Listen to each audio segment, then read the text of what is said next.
Indo British advanced pain clinic నొప్పి మాయం surgery దూరం. For appointments 9155515563.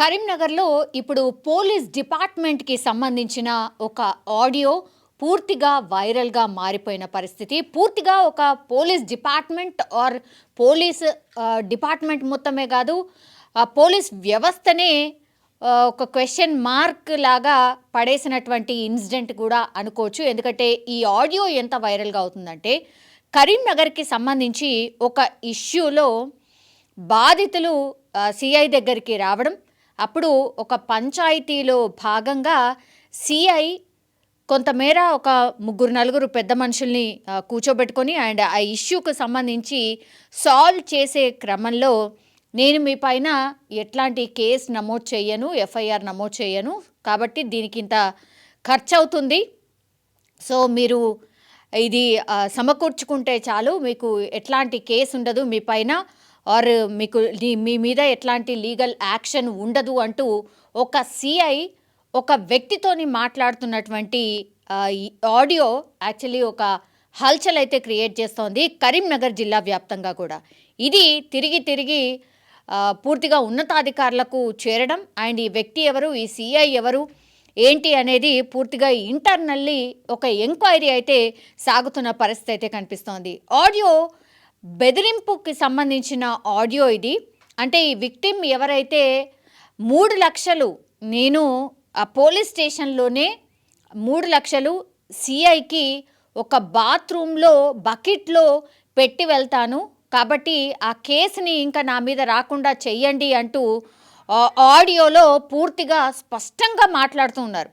కేసుకి సంబంధించి నేను మీకు 3 లక్షలు ఇచ్చాను, మీ వాష్రూమ్లో ఆర్ మీరు బాత్రూమ్ బకెట్లోనే పెట్టాను, అయినా సరే నా మీద ఎట్లా కేసు నమోదవుతుంది అనేటువంటి మాట సిఐని దబాయించి అడుగుతున్న సిచ్యువేషన్ అయితే కనిపిస్తోంది. అప్పుడు సిఐ చాలా కూల్గా, చాలా కామ్గా, మీరు రండి మాట్లాడుకుందాం, మీరు పోలీస్ స్టేషన్కి రండి, నేను చూసుకుంటాను కదా, మీరు ఫస్ట్ అయితే పోలీస్ స్టేషన్కి రండి అంటూ ఆయన సిఐ సదర్ వ్యక్తికి చెప్తున్నటువంటి ఆడియో ఇప్పుడు హల్చల్ అయితే క్రియేట్ చేస్తోంది.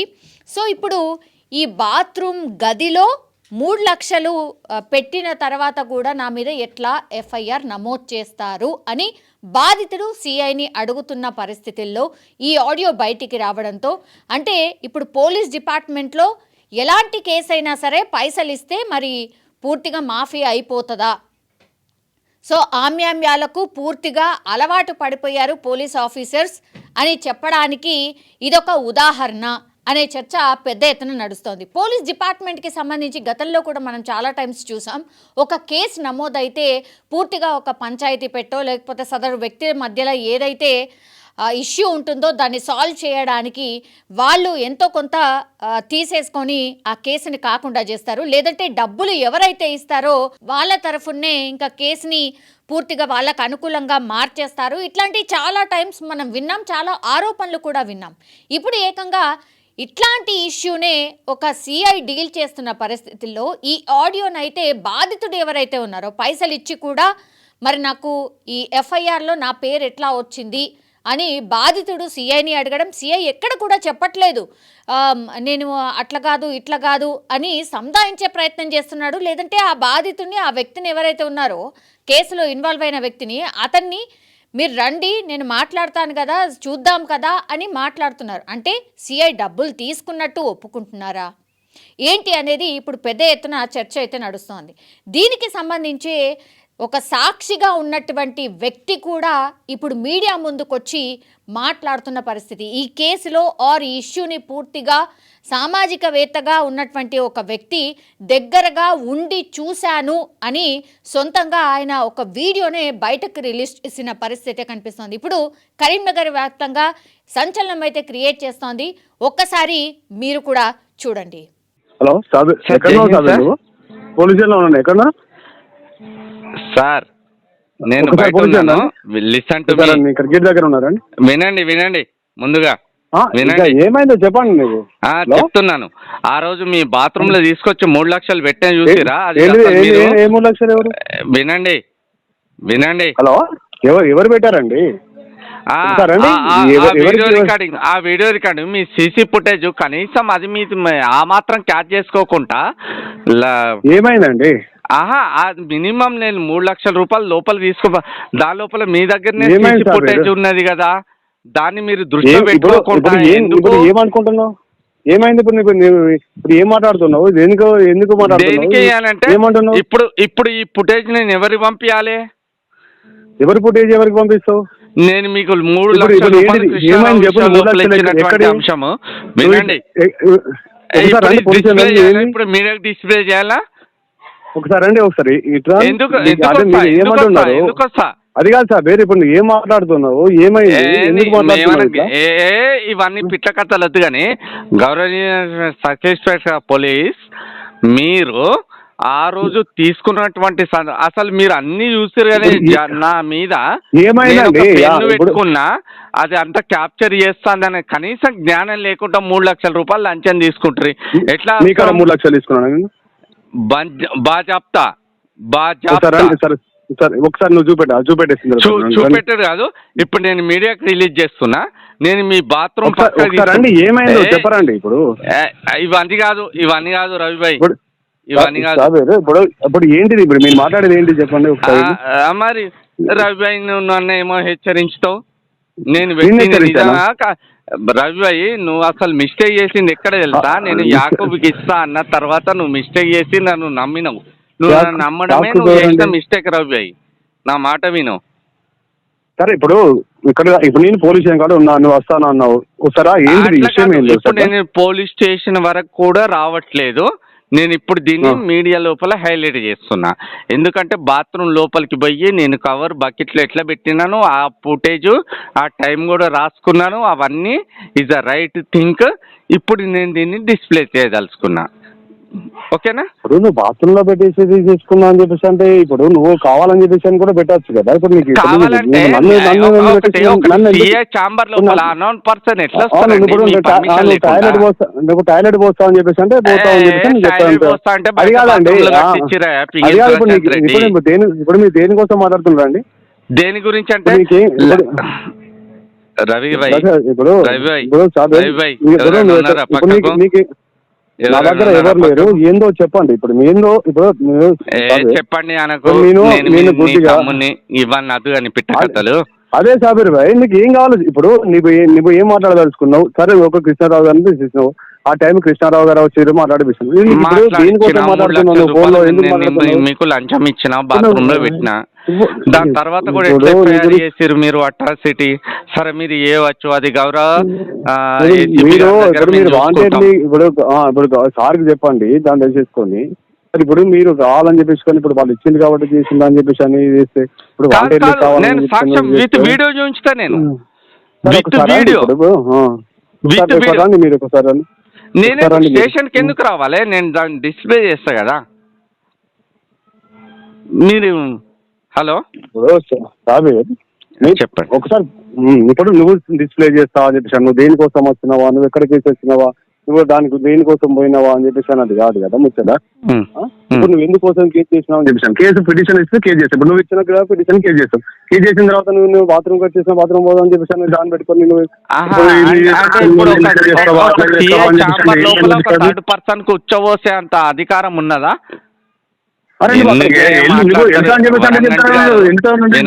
వినండి.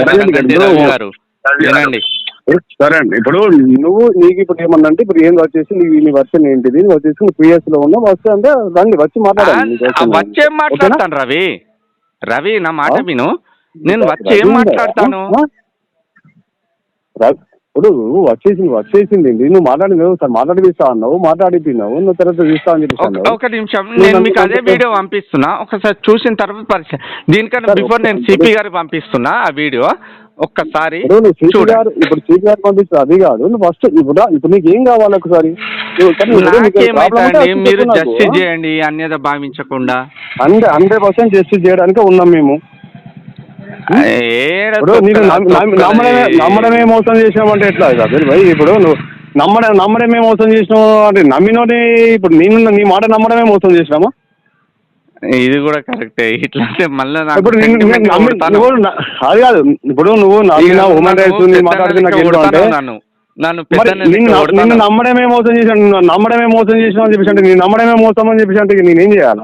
ఇక నువ్వు నన్ను పెద్దన్న లెక్క కొడతాను, నీ దండం పెడతా. మరి పెద్దన్న లాగా అనుకుని ఇప్పుడు నేను వచ్చేసి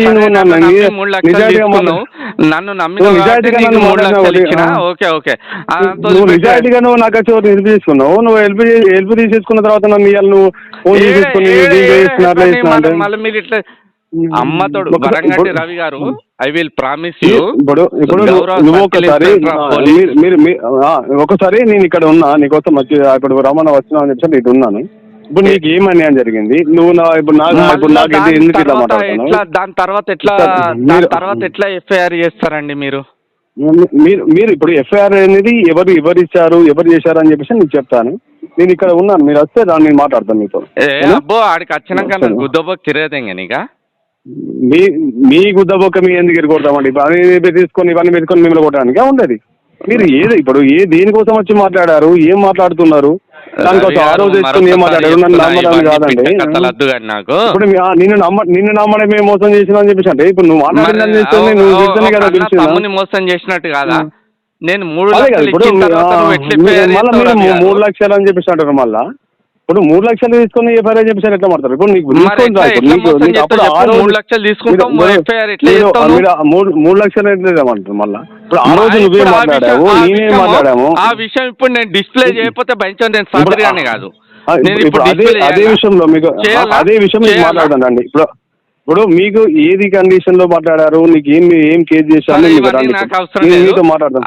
ఒక విషయం అన్న, సరే మీరు సరే పోలీస్ స్టేషన్కి వస్తే కొడతారని చెప్పేసి అంటున్నాగా, నువ్వు ఇక్కడికి బయటకు రా, ఇక్కడ బయటనే మాట్లాడతా. బయట కాదు కానీ నేను ఒక పని చేస్తా చెప్పండి అన్న, చెప్పండి. ఇంకోసారి నా ఫోన్ నీకు రాదు, చెప్పండి. నీ ఫోన్ నాకు రాదు. ఈ ఇంకోసారి ఇలాంటి డిస్టర్బెంట్ అనేది రాదు. ఓకే, వాస్తవం ఏందని నీ మనస్సాక్షికరక నా మనస్సాక్షికరక ఏ ఫాల్తలు అంజోడుకులాలి అటు వరి ఫోన్ లో మాట్లాడు కాదు. నేను ఒకటే హామీస్తున్నా అండి. నేను చెప్పండి రిటర్న్ లో ఒక లెటర్ రాసి మీకు ఒక వ్యక్తి ద్వారా పంపిస్తున్నా. మీరు దానికి సంబంధించి మొన్న అట్రాసిటీ కృష్ణారావు పైన అయింది, అది యాజ్ అండర్ ద ఏసీపీ, దానికి మీరేం చేయలేరయ్యా, నిజమా కాదా? మధు మీద కూడా తమరు ఎఫ్ఐఆర్ చేశారు అండర్ ద ప్రొసీజర్, అది దాని గురించి నేను మాట్లాడాను. ఇప్పుడు నేను మాట్లాడేది ఒకే ఒక అంశం, ఓకేనా? ఒకే ఒక అంశం. అసలు మీకు నాకు ఎలాంటి నేను మీకు 3 లక్షలు ఇవ్వలేదు. 3 లక్షలు ప్రతిసారి 3 లక్షలు మాట్లాడు కాదు. నేను చూపించకపోతే భయించదు, నేను సాబిర్గానే కాదు. వాట్ ఐ వుడ్ సే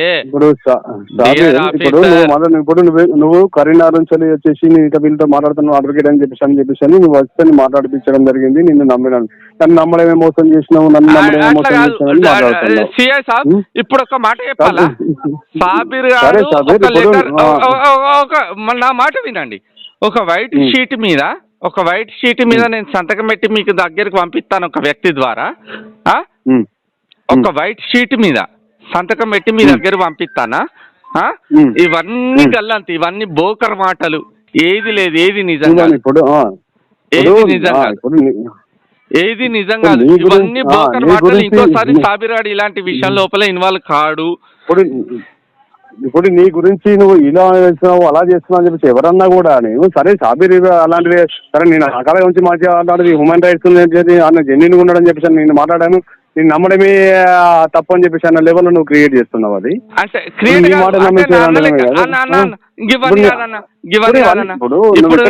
ఎవరెవరి ముందో ఫోన్ లో మాట్లాడుకుంటా, ఎవరెవరి ముందో రికార్డ్ చేసుకుని మాట్లాడుకుంటా అన్న on the record I will promise you. నేను ఎట్లా అంటే ప్రమాణ పూర్తిగా మీరు కూడా వీడియో చూస్తారు. మీరు సివిల్ డ్రెస్ లోపల రైల్వే స్టేషన్ ముందుకు రండి. రైల్వే స్టేషన్ ఇక్కడే ఉన్నా, నేను ఇక్కడ సివిల్ డ్రెస్ రైల్వే స్టేషన్ ఇక్కడ ఉన్నా. రైట్. ఒకవేళ సాబిర్ ఇలాంటి ఏవి లేవురా, నువ్వు వైట్ షీట్ మీద సంతకం పెట్టించి ఎవరినైనా నీ శిష్యులను పంపి ఈ సమస్య ఇంకోసారి నా నేను వచ్చాను, నోటీస్కు వాడికి రావద్దురా సాబిర్ అని చెప్పి మీరు నీ అనండి. ఇక్కడ నీ రైల్వేస్ ఎక్కడ ఉన్నదా? అత్తాను నుండు. ముందుగా నేను షేక్ సాబిర్ అలీ, సామాజిక కార్యకర్తగా జమ్మికుంట ప్రాంతంలో సుపరిచితుడను. గౌరవప్రదమైన మీడియా మిత్రుల ద్వారా ఎన్నో సమస్యలపై వారి సహకారంతో పోరాడినటువంటి నేపథ్యం ఉంది నాకు. ఈరోజు కూడా జమ్మికుంటకు సంబంధించి కూరపల్లిలో గల ఎస్ఆర్కే డైరీ ఆ యాజమాన్యానికి మరియు అందులో గతంలో విధులు నిర్వహించినటువంటి వారికి సంబంధించినటువంటి అంశం విషయం లోపల జర్రంశెట్టి కృష్ణారావు గారు, గోవింద రెడ్డి గారు, మధు గారుతో పాటు డైరీ చైర్మన్ బండారు మారుతి గారికి సంబంధించినటువంటి వివాదం లోపల ఎర్రంశెట్టి కృష్ణారావు గారు నన్ను మధ్యవర్తిత్వం వహించడానికి నన్ను ఆశ్రయించినప్పుడు నేను ఇట్టి విషయమై గౌరవ సిఐ గారి దగ్గరికి పోవడం జరిగింది. పోయిన తర్వాత అక్టోబర్ 28 నుండి 30వ తేదీ వరకు ఈ చర్చ కంటిన్యూ అవుతూ ఉంది. అందులో రెస్పెక్టెడ్ సర్కిల్ ఇన్స్పెక్టర్ గారు జర్రంశెట్టి కృష్ణారావు గారి పైన ఫిర్యాదు వచ్చి ఉంది కాబట్టి దీనిపైన నాకు పై అధికారుల నుండి ఒత్తిడి ఉంది. ఫిర్యాదుదారు దానికి సంబంధించి బలమైనటువంటి రాజకీయ పరిచయం ఉన్నటువంటి వ్యక్తి కాబట్టి నేను దీని లోపల ఖచ్చితంగా న్యాయం మీ దిక్కున్నా సరే ఒత్తిడి మేరకు నేను వారిపైన కేసు నమోదు చేస్తానని చెప్పడం జరిగింది. దాని తర్వాత నేను సార్ ఇందుకు సంబంధించి సివిల్ వ్యవహారము ఏదైనా ఉంటే వారు కోర్టు లోపల పరిష్కరించుకోగలుగుతారు, మీరు వెసులుబాటు కల్పించండి అన్నప్పుడు ఆయన గారు 3 లక్షల రూపాయల లంచాన్ని ఇవ్వమని చెప్పి అడగడం.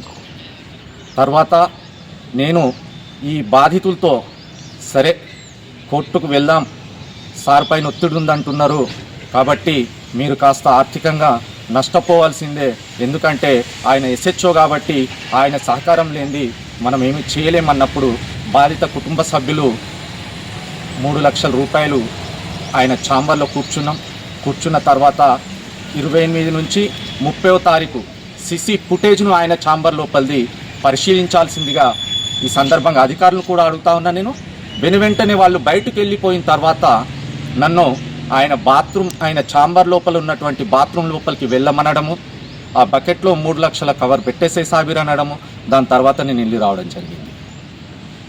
తద్వారా ఇట్టి విషయం లోపల మరలా బాధితుడిపైనే గౌరవ సిఐ గారు ఒక atrocity case, baseless case file చేయడం జరిగింది. ఇట్టి విషయం లోపల నేను డిసెంబర్ 30వ తేదీ రోజు ఆయనను ఫోన్లో ప్రశ్నించడం జరిగింది. నేను సూటిగా అడిగినాను, ఏమని సార్ 3 లక్షల రూపాయలు మీరు లంచం తీసుకొని బాధితుడిపైనే కేసు ఎట్లా నమోదు చేస్తారు అంటే ఆయన తడబడ్డ తర్వాత నేను అన్నాను, నేను మీ బాత్రూంలోకి వచ్చి మీ దగ్గర 3 లక్షల రూపాయల లంచం మీ బకెట్లో పెట్టిన బాత్రూమ్ బకెట్లో ఆ ఫుటేజీలు తీయండి, మీరంతా చూసినారు, నా జేబుకున్న స్పై కెమెరాను గమనించలేకపోయారు అని చెప్పి నేను ఆయనతో వాగ్వాదం చేసిన. అంటే సాబీర్, నేను నిన్ను టాయిలెట్ లోపలికి పొమ్మనడం తప్ప అంటే నేను అన్నాను, ఒక ప్రైవేటు వ్యక్తి మీ బాత్రూంలోకి ఎట్లొస్తాడు, బయట ఉన్నాయి కదా పబ్లిక్ టాయిలెట్స్, దానితో పాటు రెండొక విషయం కూడా నేను అడిగినాను, సార్ మీరు నన్ను నమ్మడం మీరు చేసిన తప్పు అన్నాను. అంటే ఆయన ఏమంటారంటే, సాబీర్ నేను నిన్ను నమ్మడం తప్ప నేను చేసింది చెప్పు, ఇట్లయితే ఎట్లా సాబీర్ అని చెప్పి ఆయన రిక్వెస్ట్ చేయడం జరిగింది. ఆ ఆడియో మీ దగ్గర ఉంది.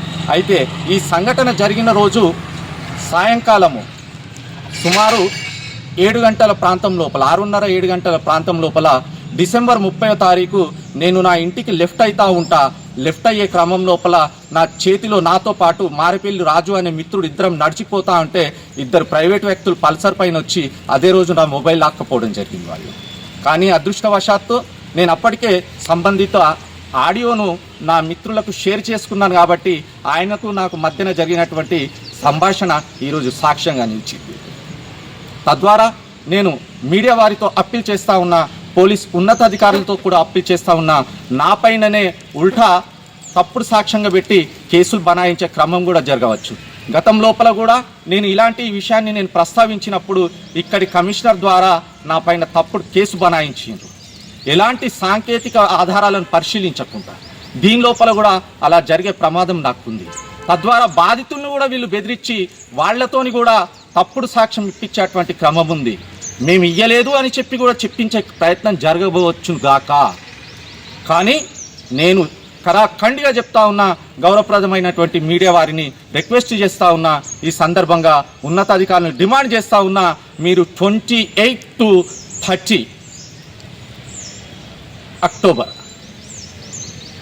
ఆ ఫుటేజ్లను పరిశీలించండి, వాస్తవాలు బయటికి వస్తాయి. ఆయనకు నాకు జరిగిన సంభాషణ ఆడియోను పరిశీలించండి, విషయాలు బయటికి వస్తాయి. తద్వారా ఇలాంటి అవినీతి అధికారి ఈ సమాజంలో పోలీసులకు ఉన్నటువంటి మంచి పేరును చెడగొట్టే ప్రమాదం ఉంది. కాబట్టి దయచేసి మీకు విజ్ఞప్తి చేస్తా ఉన్నా. Thank you. దీనిపైన మాత్రం ఇప్పుడు ఉన్నతాధికారులు అయితే పూర్తిగా సీరియస్ యాక్షన్కి దిగినట్టుగా అర్థమవుతోంది. ఎందుకంటే పోలీస్ డిపార్ట్మెంట్ మొత్తం మీద ఇదొక మచ్చలాగా మిగిలిపోతుంది. కాబట్టి ఇంటర్నల్లీ ఎంక్వైరీకి పోలీస్ ఉన్నతాధికారులు ఆదేశించడం అయితే జరిగింది. మరి ఈ సిఐ ఎవరు అనేది బయటకు వచ్చే అవకాశం ఉంది. సిఐతో పాటు ఇంకెవరన్నా ఉన్నారా అనే కోణంలో కూడా పూర్తిగా ఇంటర్నల్ ఎంక్వైరీ అయితే నడుస్తున్న సిచ్యువేషన్ అయితే కనిపిస్తోంది. అండ్ ఈ కేసు ఏంటి, అసలు ఎవరు ఆశ్రయించారు సిఐని, ఈ ఎఫ్ఐఆర్లో నమోదు కాకుండా ఉండడానికి 3 లక్షలు తీసుకోవాల్సిన పరిస్థితి ఎందుకు వచ్చింది, నిజంగానే తీసుకున్నారా, లేకపోతే ఈ మధ్యకాలంలో చాలా ఫేక్ ఆడియోస్ కూడా బయటకు వస్తున్నాయి కాబట్టి నిజంగానే ఇది మరి ఏమైనా ఫేక్ ఆడియోనా, ఇట్లాంటి అన్ని కోణాల్లో కూడా ఇప్పుడు పోలీసు ఉన్నతాధికారులు విచారణకైతే ఆదేశించిన సిచ్యువేషన్ అయితే కనిపిస్తోంది. మరి ఏం జరుగుతుంది ఏంటి అనేది చూడాలి.